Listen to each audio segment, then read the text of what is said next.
آپ صلی اللہ علیہ وآلہ وسلم نے ارشاد فرمایا، اگر تمہیں رونا نہیں آتا تو کم سے کم اس بات پر ہی رو لو کہ تمہیں رونا نہیں آتا۔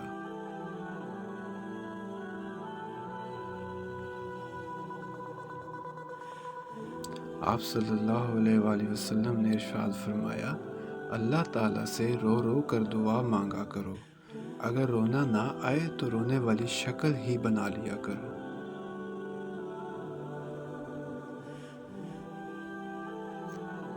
آپ صلی اللہ علیہ وآلہ وسلم نے ارشاد فرمایا، اللہ تعالیٰ سے رونے والی آنکھ مانگو، کیونکہ آنکھ سے آنسو کا نہ آنا دل کی سختی کی علامت ہے۔